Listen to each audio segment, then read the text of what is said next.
Hey, Don't Die Rusty Nation. This is your host, Rick Hanson, and I'm here with Ricky Brule.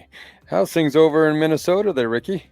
Great. Aside from, tweaking my back the other day, I'm really starting to feel my age over here. I'm getting a little rusty. So got I got to work the other day, and all I did was reach in my back seat to pull my book bag out. Stood up and just about went down to my knees. So I was down and out for a couple of days there, but just nursed it along, and it's been healing pretty quick. And so yeah, so not too bad. Weather's getting nice, and getting to spend some time outside has been amazing. Getting some vitamin D from the sun, and just trying to get ready to start working out here and start getting ready for the big hike. So yeah, man, how have you been? Well, I've been really good. It was a great weekend. The weather was wonderful and perfect, and we went down to the Badlands and parts of the Black Hills here and took some Yeah. photos. And I didn't touch any of the buffalo. None of the buffalo. I didn't even go try to pat. But tonight we're having a thunderstorm, and it's just interesting hearing lightning and thunder. Yeah, man, I love thunderstorms. They're the best. I do too. So we're getting into spring and summer. It's feeling pretty good.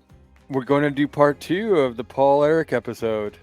Paul Eric has led an interesting life and has met some very interesting people. Yeah, if you're just starting on this episode, I recommend going back listening to part 1 first, and then come into this one, because there's some content in this one that kind of dives back into the first episode, and it was just really amazing to find out some of the things that we all have in common, and so it just made the conversation go so well. And then even I kind of revealed some some struggles that I had been having up to that point, and that I was kind of taking some hiatus from some things. This is what I'm doing. And then Paul was like, "Oh, hey, that's crazy. That's great. Good for you." And then you were like, "Yeah, and I'm doing something too." And it was really great.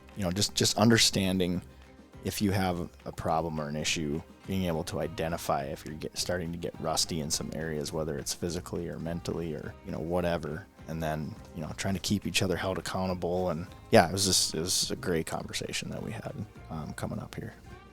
I mean, we've all taken a different path to get where we are in life, but it's funny how we've had some of the same struggles or the same thoughts. It was an enlightening conversation. Absolutely. I think we all learned a little bit, from that conversation. And I hope you enjoy the second part of the Paul Eric conversation. As always, don't don't die die rusty. rusty.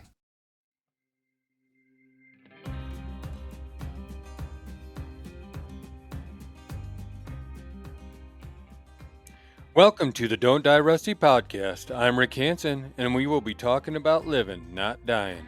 We're all on this adventure together, and we will be interviewing people who inspire us to live our best lives.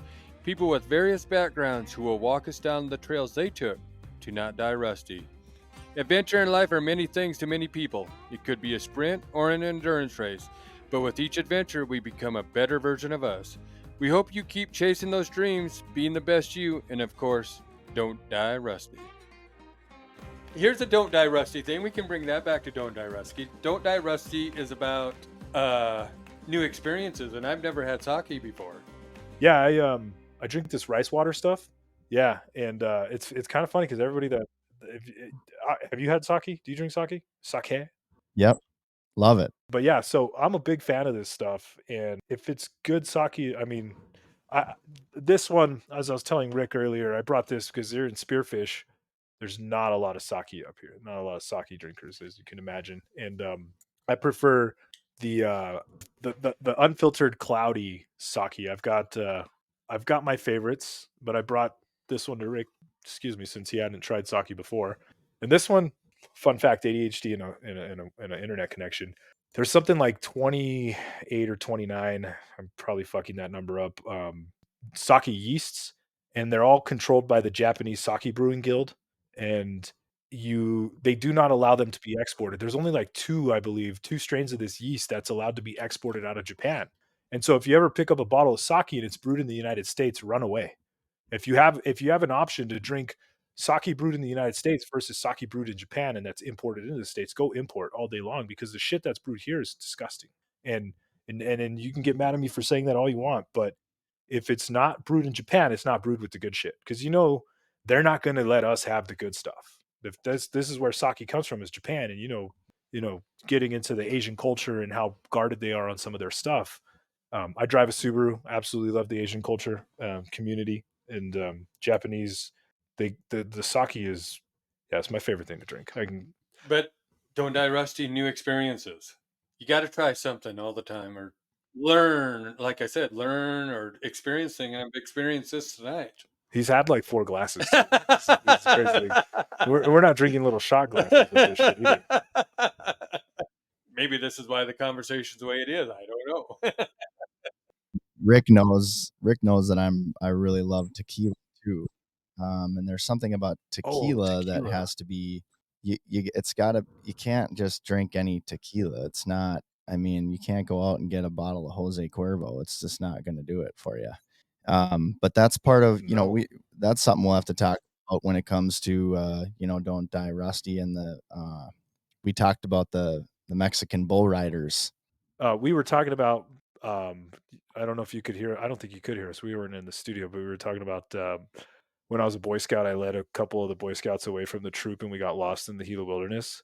Because as being an ADHDer, we get our mindset on we want to do something. And earlier I said spearfish is like there's no energy here, so I just feel like I'm slowly fucking wasting away out here. But the reality is, um, my son's mother tried to get me into fly fishing real heavily, and I gave it a a valiant attempt. Like I got the whole setup, I did everything, I went all in. By the way, fly fishing's really expensive if you're starting on the couch. um, and you get into it, and then I was like, man, this is not for me. So she had gotten me this like half day excursion, and I was never gonna go on a half day trip to go fly fishing out here. So the outfitter let me like trade it in for store credit. So I came across like hammocks, and I'm like, I'm gonna get these hammocks, and I'm gonna go backpacking again because I hadn't backpacked in years since I was a Boy Scout, and I love it. I love like backpacking in and hiking into the wilderness and like sleeping in a hammock, and I love that stuff. And yeah, it got me back to when I was a Boy Scout, and I did that, and I actually convinced a friend of mine to join Boy Scouts, and then brought him on a camping trip or a backpacking trip to the Gila Wilderness, and subsequently got him to get lost with me. So we were lost for like 3 days in the Gila. That's Yeah, awesome. we were. The desert because you're out in the desert, right? In the Gila. Well, the Gila is somewhat desert, but it's also it is forest as well. Oh, I can't remember a whole lot about it. I want to say there's Isn't it like, by Silver City? yep, Silver City, New Mexico. Yeah. Yep, and into, gosh, is it God, I used to race there too. Where was Dawn Till Dusk? No, it wasn't Truth or Consequences. No, you drive through TRC though. You do drive through TRC into Hatch, and then it's just outside of that area. There's the whole thing about skinwalkers out there. God, what's the names? Gallup. Gallup, New Mexico. I think so. I think the Gila Wilderness runs like this large swath of New Mexico wilderness. But yeah, I got a couple Boy Scouts lost up there, and was laughing because in your backpacking you ration out all the food amongst the entire troop to hike in, and then like we set up camp the first night that we were lost in a clearing. Like this will be the right spot, and I was so pissed because my brother was at the monster truck show that weekend, and I wanted to go to the monster truck show, but no, instead I was on a Boy Scout hiking trip where I got lost. It was my fault, and I had the can of chicken in my backpack, but none of us had the can opener, so we didn't have a can opener to open the chicken.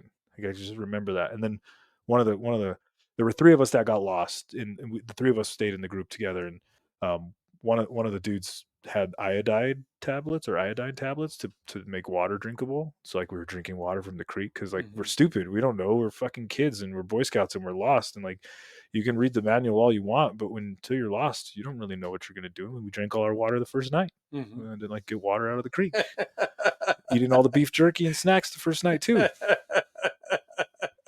Yeah. So You're anyway, hungry. I got these brand new. I just came across them like 2 days ago, cleaning out my hobby room, and I'm like, I meant to go backpacking, and I bought all these cool. Like, I got the bug net, I got the hammock, I got even the blanket that goes around the hammock to keep you warm. Mm-hmm. Never used it. Had it for like 2 years. Really? Mhm. Yeah, that's the ADHD for you, though. yeah. You guys are killing me here because I don't know if Rick told you this, Paul, but I've got 3 days left of 60 days of sobriety. Oh hell yeah, dude! Good for you, man. I'm sorry. If I would have known that, I would have brought water. entirely. Oh, no. No, no, no, no, no. Not, I would never want anybody. No. We're going 60 days and then we're going to celebrate with a drink. So, Good. I like that a lot. I recently did how many days? 62 days off of caffeine entirely. oh my Um, goodness. I Oof. stopped drinking coffee. Man, I'd like to do what you're doing. I like the resets. I historically have done sober October, and like, Mhm. you know, Yeah. but I got to go through those resets because then I got into nicotine. I don't smoke cigarettes, but I'll put a nicotine pouch in my mouth, not tobacco, just the nicotine pouch. And then it's like, fuck, I'm stuck on these things now. I'm like Yeah. trying to constantly neuro hack. So every once in a while, I like to go through the cleanse. And I recently personally was like, I've been drinking coffee every single day of my life since I was like 18. Like I cannot remember. There may be like 1 or 2 or 3 days that I would go without it, but I can't sit here and say I went from Friday to Friday without drinking coffee.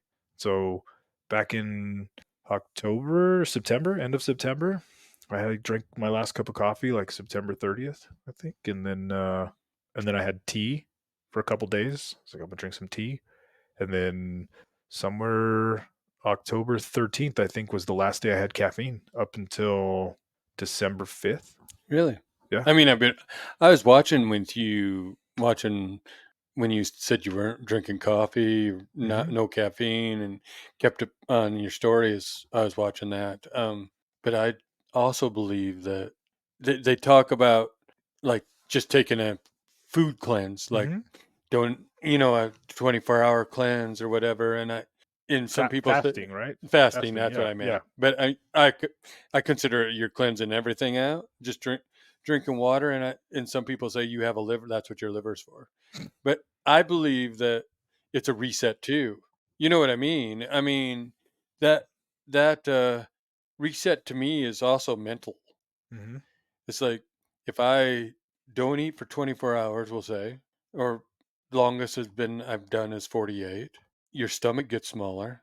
If you're trying to truly get cleansed and then start eating better, and yes, I'm one of those guys this year, but I'm start of the new year, I'm going to do a cleanse because Cindy and I are going to go to Sheridan this weekend, and probably I'll consume a little beer at because one of my friends is at Blacktooth Brewery. So I'll have a beer there and this. And I just thought, why would you cleanse and then you're going to go get dirty again, more or less? You know what I mean? Hmm. And it's fast. So when we get back, that's my goal, and lose a few pounds and do some other stuff. So you're coming up on 90 days, 60. 60, and that is that coinciding with the end of the year? Yes.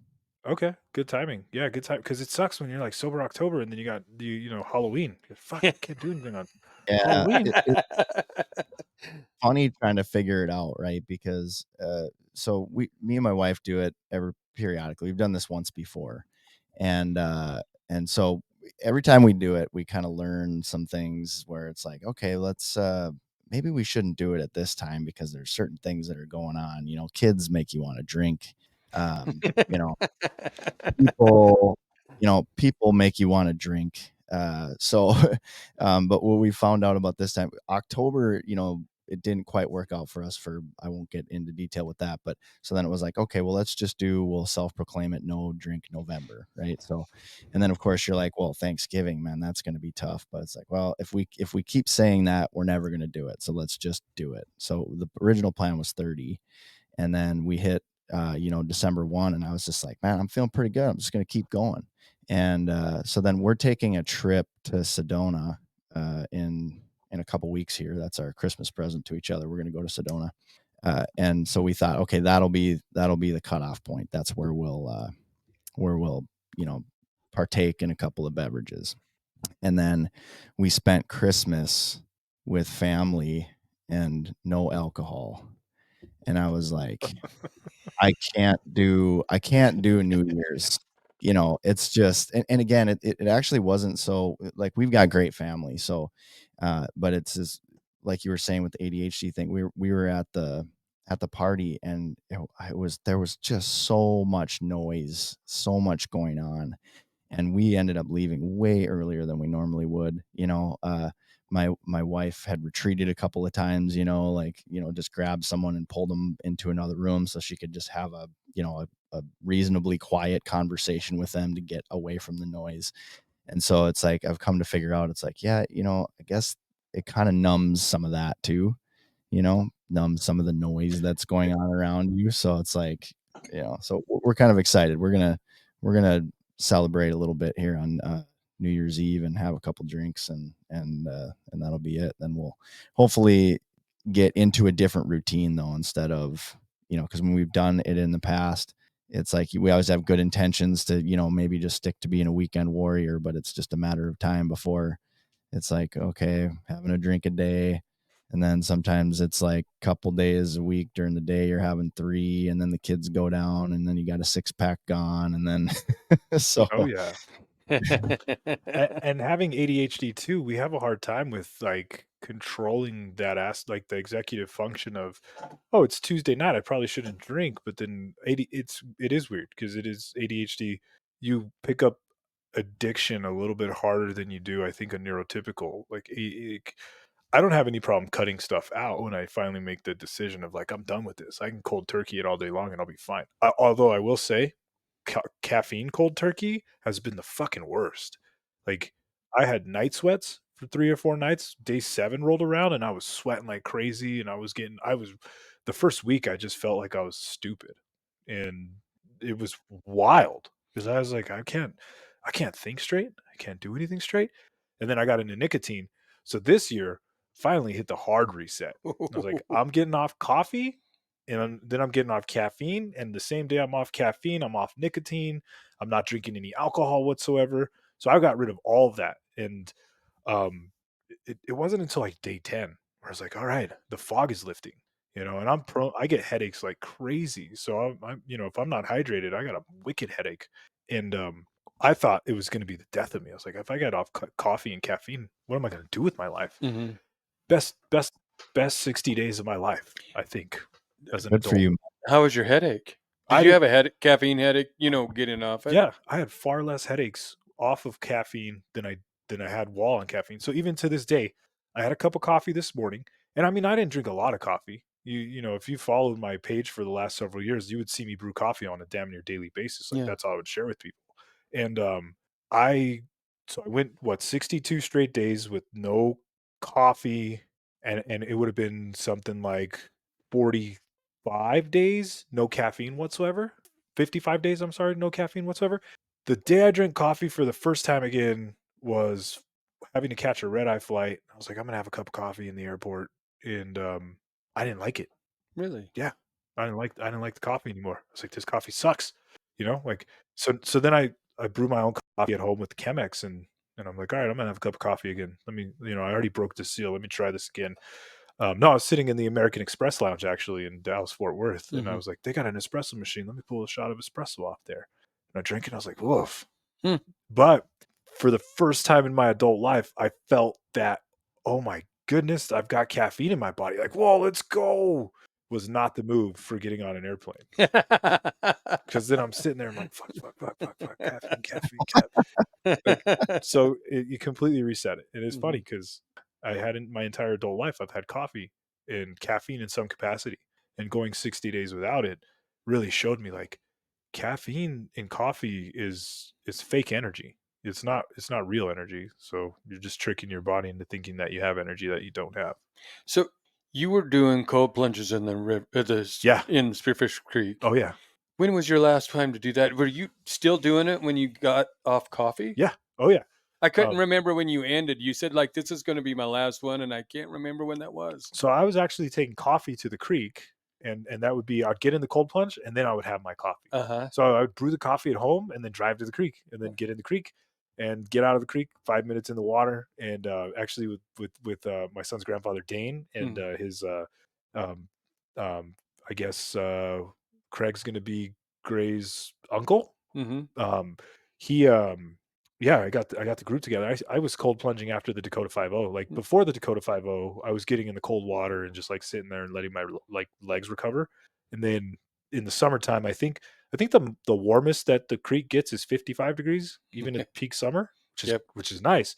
So 50 degrees is where you get the benefit of cold plunging. Anything under 50 degrees is just mental, like, oh, I'm fucking tough. Um, And when you get below 50 degrees, you can really tell the difference in temperature. But yeah, I would get up, drive down to the creek. I just live a couple blocks away and drive down. Yeah, I could walk there too. I thought about it, but I was like, I hate walking. Like, I guess I don't hate walking, but I wouldn't want to walk down there and walk back. Hmm. Anyways, um, drive down, walk to the creek. Craziest thing about cold plunging in the creek is the hardest part is walking from the car to the creek. Because mentally you're like, oh, I know this is gonna suck. This is gonna suck. I'm gonna do it anyway. Then when you step into the water, like I wear these hydro mocks, so they're like the holes, the water flows right through. It gets cold right away. Then you go. We got a little spot where you can get shoulder deep real quick. It's nice. It's hidden, and we'd walk into there, and whew, it's always cold. And I think I stopped doing that. We went into November, and then we transitioned over to the recovery room. And getting in the plunge tub, which I had gotten in plenty of plunge tubs, it's different. Getting in the creek hits different than getting in the cold plunge. It's weird. It is. I mean, I've done it. Yeah. I do it in the bathtub. I mean, I was doing that 10, 15 years ago when I felt like crap and I felt like I was inflamed. Yeah, you're ahead of Af- the curve. And, but I mean, I wasn't doing it regularly, just when I felt like I was crappy. But you get into the creek with the water moving sucks to me. It sucks the heat right out of your body. So like, do you cold plunge, Ricky? You ever gotten in the cold water? I don't cold plunge, but I wanted to, which I'm glad we're talking about this because I was going to ask you a few questions about it. But yeah, I want to. Do it, man. It sucks. There's no ifs, ands, or buts about it. Like it sucks. It hurts. 50 degrees is where you want to get in. If you try it and you get into water that's colder than 50, it's gonna suck. You're not gonna want to do it again. And like you always see friends and they're like, "Oh, are you brave?" And like this last guy I worked with, he liked to put 50 pounds of ice into the cold plunge tub when the plunge tub was already at 34 degrees. And I'm like, "What are you doing, dude? I don't want to get into that. It's gonna hurt, and it does hurt." But if you get into the water at 50 degrees and you sit there for 5 minutes, I think the human protocol is 11 minutes a week. There's something there. So I've been cold plunging regularly. I haven't gone in the last couple of weeks. Just a lot of life has been going on, so I have excuses not gone to the recovery room because it's not as fun as going to the creek.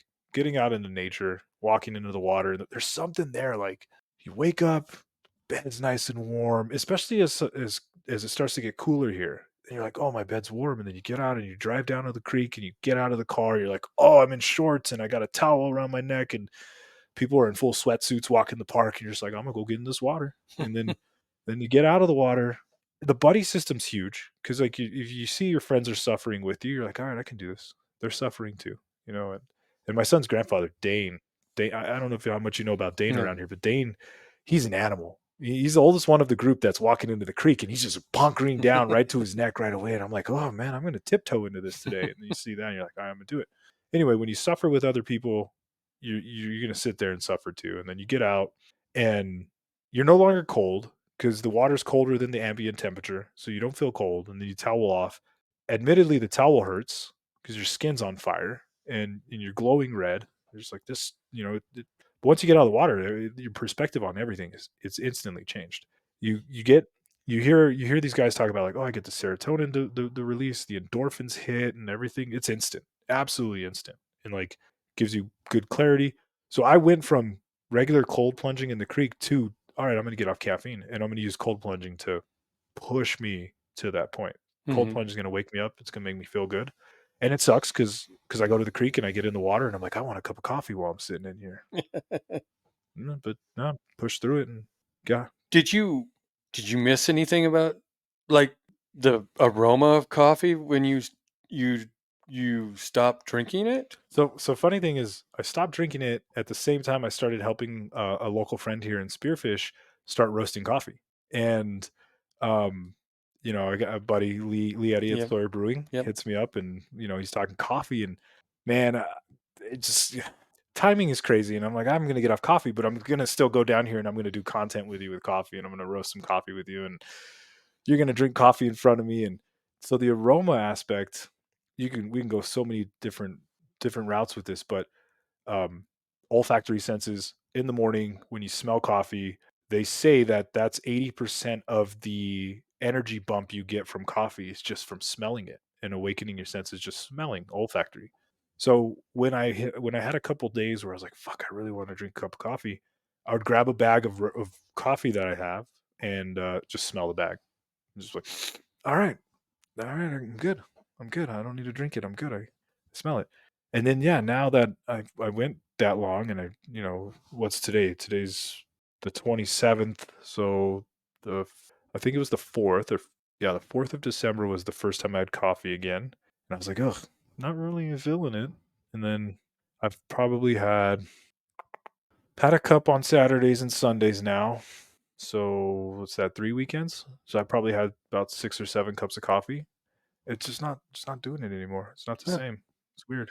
Because I didn't know if it'd be like walking into a bar and you smell like alcohol, like you smell a Your beer. eyes dilate and you're You like, know what I "Oh, I'm gonna need a mean? shot." You know what I mean? You're off it and you smell it and you aren't getting the effects of it, but maybe you wanted it. You know what I mean? Yeah, I think that's the mental toughness part, like there. Yeah. Because yeah, yeah, I have this thing where I like to have stuff around me that I probably don't need to consume, like alcohol, for example. I got into whiskey real hard at one point in my life, and I've got cases of it that I had in my life at that point that I still have in the cupboard. I'm like, oh, I'm not going to drink, but I'll keep it around me, and like temptation's always there. But I think there's something about being tough enough to say no to the temptation. There's something empowering about that, right? Like just having it right there, but having the ability to kind of just go, not today. Yeah, that's huge. Discipline, That's discipline. temptation of the temptation, because I agree with you. Like there's things I have in front of me that I'm gonna say I'm not going there, but I like you tempting me because I like to challenge myself. It's fun. It I think is. that's fun. I like driving a fast car in a small town because it's like there's nowhere I can really open that car up, but I can if I want to. Yeah. It'll go fast if I wanted to, but Yeah. but I can't, but I shouldn't, but I won't. Sometimes I will, and sometimes the temptation wins. But yeah, with coffee and like I don't know, when you set your mind to something and you really that's what you want, I don't think you'll let anything stop you if that's true. No, That's really because what you I want. think it's if like you said, the cold turkey thing, I can go cold turkey, um, in until I decide I don't want to. Yeah. But I can usually stop because I tell myself I'm not going to do it. What do you have you done that, Ricky? Oh yeah, every time that I've taken a 30-day or whatever from drinking alcohol, yeah, it's always just been all right. Tomorrow's the day, or whatever, and then that's just it. That's where it starts. So Yeah, it's people. That question comes up a lot when you tell them, like, when I tell my Instagram following that I have. I mean, I've got a following of people that have been following for 10 plus years, and I have a couple internet friends I've never met in person. That early days. I know earlier I was talking about I don't follow people that I've never met, but early days of Instagram, there were a couple like photographer type pages I followed, and one of them's this gal out of Canada, and I've never met her, but we're still friends to this day. We've like watched each other grow up through the internet. It's wild. But everybody that follows me has come to follow me off of motorsports or coffee or Article 15. Like there's and some of my back in the tea day and the car washing day, some of those people are still hanging on following. I mean, I don't know what they're following for these days, but when I start telling people I'm going to stop drinking coffee, I get so many DMs, and everybody's just like, "What are you talking about? You're not drinking coffee anymore." And like, "Are you crazy?" And how does it feel? And I don't know. And they're like, "How do you not drink it? It's all around you." And it's like, "Fuck, I don't know. I just don't want to. If I don't want to, I'm not going to." And Mm-hmm. it's weird because I have like I fully believe in addiction, and addiction can control people's lives. And I don't think a lot of people realize caffeine is a drug, and it's like the world's most popular and most widely consumed drug, and it's just okay to consume it because it's found in coffee and soda. And but like sit back and like I don't really have an addiction. And then one day I was like, fuck, I actually do. I'm addicted to coffee, caffeine. Mm-hmm. I'm gonna get rid of it. And to be able to go cold turkey and then not pick it up once I'm like, all right, I'm done. I don't know if I could say I went cold turkey because I drank tea for a few days, and then it was just like that's it. But I don't know. I don't know what it would be like to be absolutely addicted to something that controls how I go about my entire day. You know, like I don't know what I couldn't wrap my head around that because if I don't want to do something, I would just stop. Exactly. I mean, I do too. I mean, I've gone caffeine free for maybe a week or two, and when you start saying that, I start questioning myself. Like, should I do it just to cleanse myself again of everything. You're getting me to, here's the funny thing. Since we're having this conversation and we start talking and like you start learning and you say you started adding a sober October and then you added caffeine and you add this and I'm thinking, well, next week I'm going to do my, I'm going to cleanse myself. I'm going to fast. I'm going to do this. Should I drop everything? Why not? And that's what I'm going with this is like, you keep on adding to me like, maybe I should do that, Try it. and I probably will. You got to try it. Or how else are you going to know what it does? Maybe that'll be a story to tell, maybe you'll start seeing me like, I'm going to do that. My whole thing with caffeine was, again, I look at my watch. I'm like, fuck, I'm running in the red. Mm-hmm. All right, how am I gonna get my body to react? What am I gonna do? What have I been doing? What am I gonna change? Let me get rid of caffeine. Let's see what that does. Let's see how it feels. You don't know, I guess, as an adult, like we kind of go through life and we have these things we do every single day and we don't think about it. Because I take a pre-workout probably because I'm not a coffee drinker. I just have never. It's funny. I lived in Australia and I lived with a very English family, and they drank tea, so I drank tea. But I've never drank coffee. But my dad was always a tea drinker. Now he's a coffee drinker. You can't go without it. But I just I look at things and I go. I took pre-workout. I have 2 torn meniscus. Ooh. And I went and got him fixed the other day. And I told the lady, I said, I took a pre-workout. I didn't know because I didn't know I was going to actually have my appointment.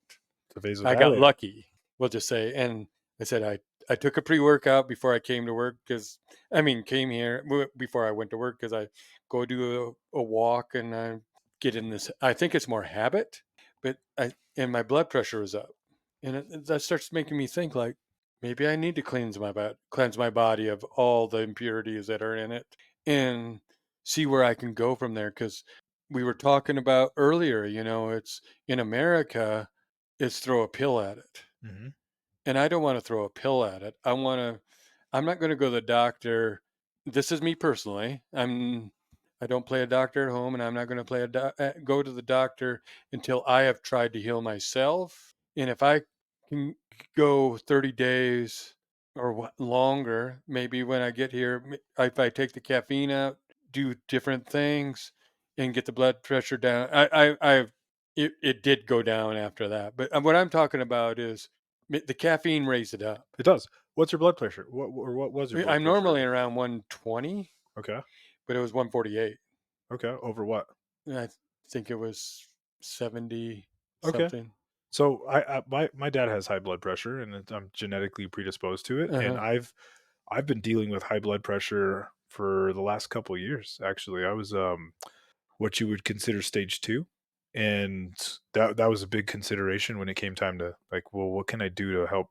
Like, that's why I'm getting a lot of headaches, and what can I do to get rid of it? And it's cool that we have these podcasts where we can listen to people that are experts in their field, largely thanks to Joe Rogan, and he's the godfather of podcasting. I Definitely. know he'll hand it off to one other person and say, "Oh, they were the reason I started podcasting," but when you start hearing these leaders in their fields that we don't get to see on mainstream media for whatever reason, and you start hearing what they're doing for themselves, and that's a big reason why I adopted it. And admittedly, the caffeine, I was getting really nervous because my diastolic was touching 90 on a regular basis, and diastolic is stressing the arteries really hard because there's no rest between the heartbeat. And like, all right, well, what am I going to do? So combining getting off coffee and caffeine, focusing on hydration. I added some multivitamin supplements to my regimen, and then um, I picked up this thing called Respirate, which is just literally a breathing machine where just you listen to music and it tells you when to breathe in and breathe out, and you get into sync and you start doing this like real deep diaphragm breathing, whatever. Mm-hmm. Anyway, I got my blood pressure to normalize in like 45 days. So I'm back down now where my blood pressure is where it should be for a guy my age and in what shape I am in. And I can't sit here and say it's entirely to the coffee, or I did like 4 different things. Didn't try one thing at a time. Just threw the whole sink at it. It's like, because I don't want to have, I I go down the WebMD rabbit hole anytime I have a weird pain, and I'm like, well, shit, am I gonna have a torn? Like, am I gonna tear my aorta? I don't want to do that. Sounds horrible. Well, I pride myself in being in shape. And then I go there and I go, high blood pressure. What are you talking? What are Yeah, you talking about? yeah. Like, this isn't happening to me because this isn't Rick. And then she did it again, and and and I go, I got to do something. I got to change something here, and I'm going to. Here's something fun about blood pressure. If you test it at home, it's going to be lower than testing in a medical facility. Mhm. And it's not because, their system or whatever equipment they're using is not calibrated. Your stress level goes up when you're in that environment. So your blood pressure pings up a little bit higher. You ever go to the emergency room and they put you on the cuff and your blood pressure's off the charts and you're just like, "Oh shit, I'm going to die." And Mhm. then they're like, "No, we're going to take your reading in 30 minutes." And let you settle down a little bit and your reading comes back down. But if you read your blood pressure at home, you get an actual good cuff, and you can sit there in the morning. You're supposed to take your blood pressure first thing in the morning, after you pee. You wake up, you go take a leak, take your blood pressure, and what's your blood pressure, and then you average, like 5 days of that. Say, all right, where am I at? Like doctors don't tell you that for some strange reason, and here's why. Actually, just today I listened to the Brigham Bruxel or something like that podcast with Joe Rogan where he talks about big pharma and what they do to us, and like, hey, you want to lose weight? Here's an Ozempic pill or whatever the fucking brand is of the day, and like Mhm. instead of, hey, get outside, get some exercise, maybe get rid of sugar. That's my next thing, by the way. I'm gonna get off added sugars like that. I'm sitting here drinking a cup full of liquid sugars with the sake, but um, yeah, sugar's the next big thing for me. I want to feel what it feels like to just be off added sugars Interesting. entirely. So Have you seen that episode Joe Rogan podcast with Mark Sisson? no, I'm not with the Marxism. No. Yeah, I would check that out because he talks a lot about. Because I don't know if you know who Mark Sisson is. He used to be a marathon runner back in the '90s, and they used to carb load and do all that kind of stuff, and it just wrecked his body. His joints were, he had arthritis, and it just wrecked him. And Oh no shit. when he switched over and went to a primarily he eventually went paleo. He went paleo, and then he eventually went into a ketogenic diet. But he no longer had arthritis. Um, Hmm. and again, that's one of those things. He gets real scientific about it too. So you should listen to that podcast. He talks about how you can change your mitochondrial DNA. Oh wow.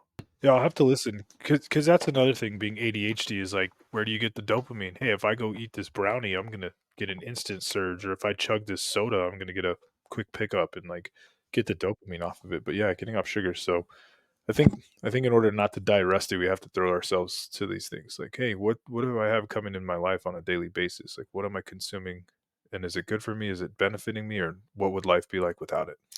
And we're talking about, and you talk about don't digest and consuming. It's not food. It's mental health too. Big time. You know what I mean? What kind of podcasts are you listening to? What are you listening to? I'm just saying, outside of this, what kind of books you reading? What kind of life you living? You're consuming. What are you consuming? Because I see people consuming negativity, and that just makes them negative, of course. Hmm. So, how do we consume things to not die rusty and to improve ourselves? Because my other big thing is be the best you. Hmm. And if you can be the best you every day, that makes the world a better place. Because you look at the world just exploding more or less. And I think everybody, if you can be the best you and put that out there, then we're all going to be the best. We're going to make the world a better place. It takes one person at a time.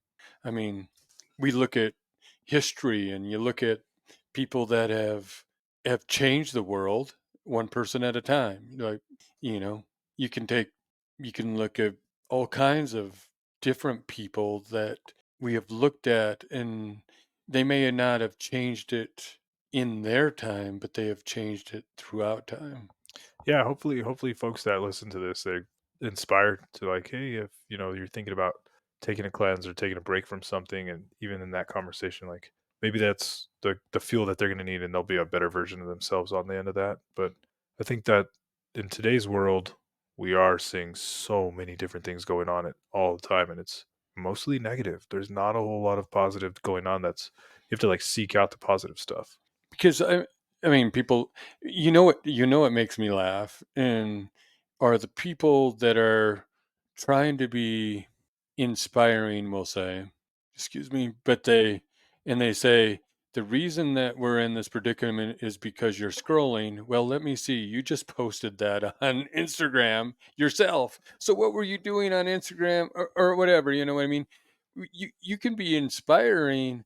It's like you're knocking people down for looking or scrolling, but you are doing it yourself. Yeah, yeah. I think those people are always going to be out there, though. Like you have to kind of like that's just noise. The Well, ones that are going to latch on and be like, oh, well, Instagram influencers, and where am I trying to go with this? When you sit there and start criticize, like, yeah, if I'm going to sit here and I want to be inspirational on my page, and then have someone that's going to come back and be like, well, you can't. You're over here downplaying or talking trash on people that are scrolling, but you're scrolling. I don't know. I think that's just gonna like that's just a never ending loop. and it is a never-ending loop, and I don't want to. I figure everybody lives their life to how they want to live it, and that's where I'm I'm going to put out that positive vibe, and if you feel that that's a good thing, then that's a good thing, and if I can inspire you, or if I can say, you know what, I'm doing this because I feel like this is a good thing, and I give you an idea because look what you just did to me in the conversation here. Like the wheels started turning, and I'm going, maybe I should get off of caffeine too after I do the fast, and maybe I should do this and that. So if I can do that, or our conversations with like you or whoever else can inspire the world, then we're doing a good thing. Yeah, And and to me, social media doesn't have to be bad. I mean, we talked.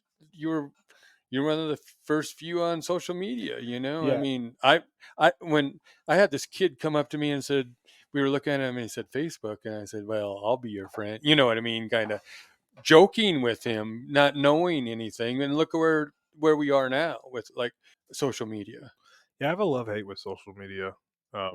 In the early days of it, you could use it to meet people that it was a platform for like if you used it properly. For example, I got to watch Blink 182 perform from backstage because of social media. Hmm. Like I reached out to a photographer that was on there and ended up in the green room with Travis Barker and a couple of the other guys there, and like got to watch the show from the side stage, like from backstage. Had these pretty cool badges and shit like that, all because social media. It's Mm-hmm. all like so. Social media has opened up so many doors in my life and brought me to so many cool places. And but at the same time, like I've got such disdain for it too because it's so toxic most of the time. So many people are just on there. Like some people talk about, not everybody was meant to have a platform, and not fame isn't for everyone. And I've grown with people that have gone from just unknown to millions of followers. Mm-hmm. And, I've sat in content pieces that have tens of millions, if not hundreds of millions of views. And like you start to understand that really not everybody should have access to this. And like, yeah, I get the equality thing and like, oh, it's there and everybody should be able to use it. But some people are just fucking toxic, Oh, negative. Like they'll find a negative thing about anything. won't they? And that's you have to kind of like sift that out. But for me, I get mad at social media sometimes because like some people, you're gonna run around and smack somebody for views and like call it pranking. Like, you shouldn't be on the internet. Yeah, It's not for you. That's not what we need out there. We need more people inspiring people to do good stuff exactly. as opposed to like I'm gonna run around, I'm gonna go steal this car and do fucking donuts and then like throw kids off my car. You see that Instagram, that takeover stuff on Instagram all day long now, and like, yeah, that's a whole other can of worms. And I think kind of what you're trying to say too, Rick, is, and it's part of, Don't Die Rusty is about, there's other ways of going about saying, the example that you use, like somebody trying to be inspiring, but then being hypocritical. And there's a different way of doing it. There's a different way of saying things. I feel like some people, maybe when people do that, they have ADHD and they made an impulse and now they're like, I don't know why I said that. could but be. but at the same time, there's a different way of doing it. Like for me and you, we use this platform to say This is how we don't die rusty. I'm not going to point the finger at you and say, you shouldn't do that. But what I'm going to say is, look, man, I'm not dying rusty. I'm getting off the couch. I'm going out and doing things. And I don't know, maybe that works for you. It makes me happy. So maybe that would make you happy. Or, I try to avoid the death scroll from time, on a regular basis, because seeing all that negative stuff can kind of bring you down a little bit, but doesn't necessarily mean that there isn't good things that come from, what we're seeing and what's out there, so it's just, I think people got to be a little bit more articulate about how they say things. And especially if you're somebody who's trying to be inspiring, if you can't articulate that well, you should just probably just shut up. Yeah, big facts. So we're coming into the new year here, right? Yep. Like we're coming into 2024. Yep. Did you guys feel like you're leaving 2023 having met your goals for the year? I think I have met my goals in most aspects of what I've wanted to do. I mean, I have other goals that I want to do to add to what I did this year. I climbed 6 peaks in one day in South Dakota. So Next cool. year it's going to be 7. Okay. I'm trying to figure out that peak, because to do all those peaks in one day, and now I'm going to do it in 24 hours. But to do the peaks the way you have to do them in South Dakota, you have travel time. Hmm. You could easily do probably 7 peaks in South Dakota, in the Black Hills. The travel time is your killer. Yeah. You probably have 3 hours of travel time between places, if not more. Hmm. Um, Being with Ricky at TAC and doing the range podcast we did, in inspiring me to chase my dreams. And I believe that Don't Die Rusty I think it has a meaning in many different ways to many different people, but I think it'll affect people. And that has got me my goals. Again, I've achieved a goal of, because I bought the equipment Hmm. we're talking right now, and I'm hoping that expands. But I think I've achieved those goals, and I think I'm making my life better every day. And if I can do that, then I think we are winning. I think not just we win, but the people around us win. Yeah, it'll be cool to watch and see how the podcast goes for you and see like being early on in the podcast. Like I told you earlier, I've been on the ground floor of quite a few Hmm. and seeing them start to where they are now. And it'll be fun to watch your progression go through and see how much inspiration you put out there. But yeah. Because I'm not going to give up. That's one thing about me. I'm not going to give up. I'm not. I don't think Ricky's going to get bored with this, and I know that I'm not bored with this, because each conversation, like we talked earlier, I learned something. Hmm. So I enjoy the conversation, and I look forward to conversations, and I look forward to meeting people. And I'm glad Paul got to meet Ricky. I mean, this is Ricky and I have been friends for 15 years. Wow. Yeah. 15 You years. know, and Wow.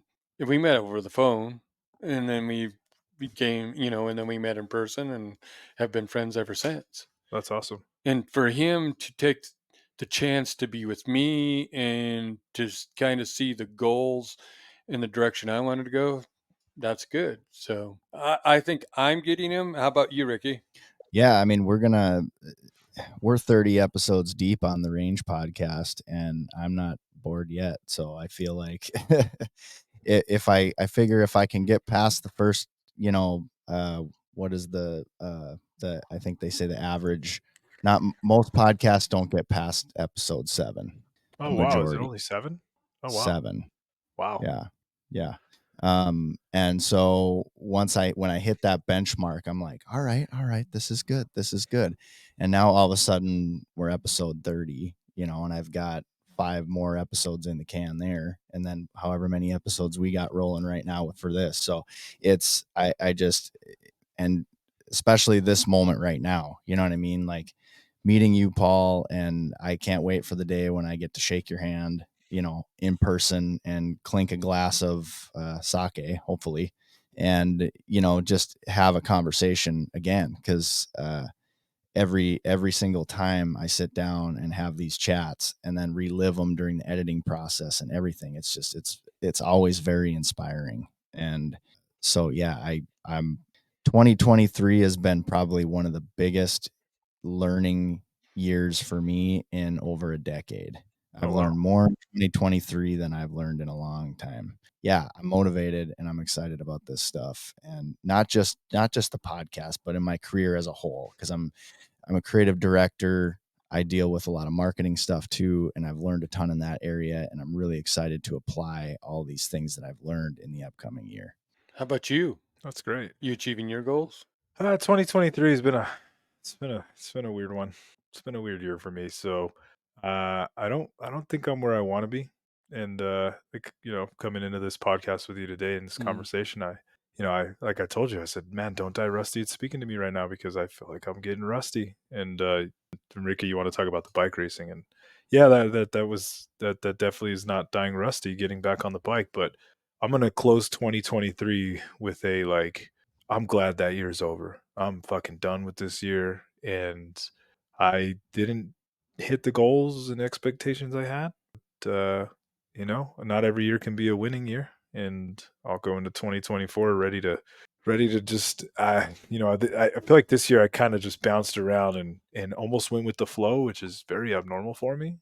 And in 2024, I think I'm going to start carving my own path again. So Because I think that's where we're doing is carving our own path too. But I'm just sitting here thinking, and I'm thinking you're asking the goals and of 20 if I've reached them in 2023, and I think this has been a great conversation throughout right tonight. I think we need to have a few more of these maybe in 2024. hey, I'm all for it. Yeah, yeah, Find time and then get Ricky out here and we can have one together. yeah. Then we won't have any technical difficulties. Yeah, that'd be great. 2024, it's gonna be a good year. I think we all set out in that. You were talking now. Oh, you're gonna do your cleanse at the beginning of the year, and you're gonna be one of those people this year. And I think it's the turning of the season. There's always that, like, everybody wants to tie it to that, and that's good. Because I've never looked at the beginning of the year of, hey, this is going to be the time where I change something in my life, but I am in 2024. I think the next couple of days I'm coasting, just gonna fucking put it in cruise control, get to the Yeah. first, and I don't know what I'm gonna do yet. I haven't sat down and whiteboarded, but that's I got a couple days to Yeah, whiteboard the new year, and then I'll figure it out. because I used to. I mean, we're gonna go over to Sheridan and have some fun over there. But probably for 5-10 years, I used to climb Crow Peak at New Year's Eve, and then I'd get up before sunrise on New Year's Day and watch the New Year come in, and it was just like a death and a rebirth. Mm-hmm.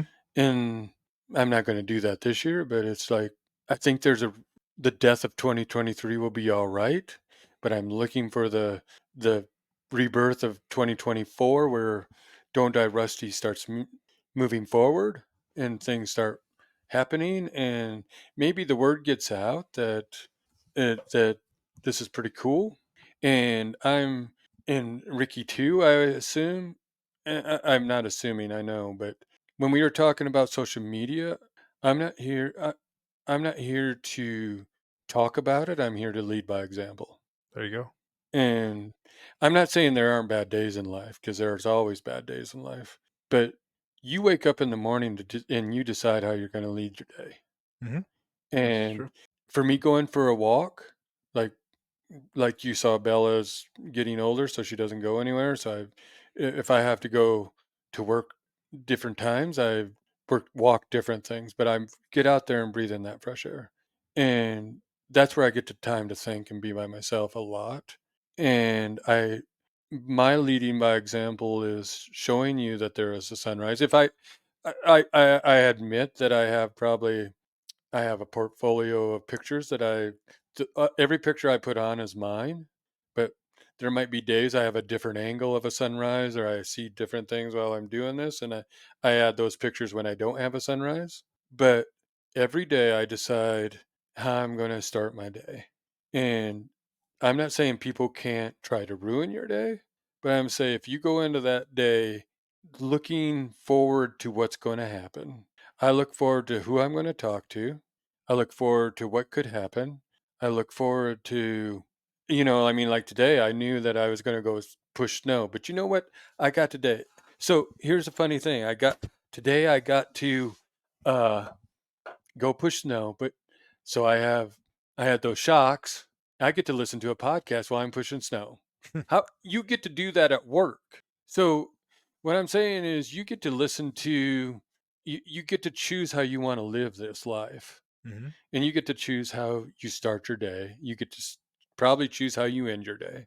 And I'm not going to die rusty worrying about in the middle, because I was told one time you can rock in a worrying's like sitting in a rocking chair. You can rock and rock, but you're not going to go anywhere. It's true. Worrying does not do you any good. So I'm going to start off my day and I'm moving forward. Yeah, it's like the Stoics say about worrying, like what's going to happen is going to happen. You're going to be able to control one thing, and that's how you react to what happens. Yeah. But yeah, 2024, man. I'll have some goals probably by the end of this year. I mean, I've got a few days, and I wish you well on Don't Die Rusty. I like the concept, and I think I'm honored to be one of the first few guests. So Well, we're honored to have you. But before we end this podcast, we have I'm asking we're asking a question. And what's the good life to you? shit, man. Good life to me. I always like to answer questions rapidly, but the good life to me, I'm a boy dad, Mm-hmm. and I've spent my adult life chasing down this dream to be in motorsports, and I don't really know why I went this route, but there's something about watching my kid pick up driving, and I got him a Power Wheel, and he drives it. He loves it. I've got him on some video games. He's playing Gran Turismo and Dirt and these video games. He's doing really good. I'm put him on a simulator. I take him go-kart racing. But I think the good life to me now, of everything I've known and all my experiences that I've had, the good life to me is watching my son develop into a, I don't want to say a man, because I don't want to like fast forward time so much, but watching him grow and develop. And the good life for me would be being his fucking pit crew chief, his team director, him racing, and me being the dad that like gives my kid the opportunity to go motor racing. That's the good life. Whatever that entails for Mm-hmm. that to happen is the good life to me. Like I think for my personal life, I've achieved most of the goals I've wanted Mm-hmm. and thought I wanted to do. And yeah, that's a fucking hard question for me to answer. But I think it's watching my kid. I hope he likes motorsports, because I don't want to be the pageant dads that's like, you're going to do this because I want you to do it. But if he wants to go into motorsports, the good life to me is being able to watch him grow, develop, race some go-karts, move into some bigger cars, and have a career in motorsports. That's the good life for me. Like I don't sit there and be like, oh, I don't want to knock anybody else's idea or aspirations of a good life to watch football on a Sunday, but that's not for me. No, and I think everybody has their different. It evolves too. Yeah, Mm-hmm.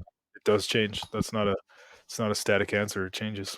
Yeah, for sure. Well said. That was great. Yeah, that's a good life. I think when Rick asked me that question, I think it was my family. It was really just like really diving in and being the best dad that I can be. Yeah, and that's another thing, like being the best dad you can be. There's I think there's different approaches to all that.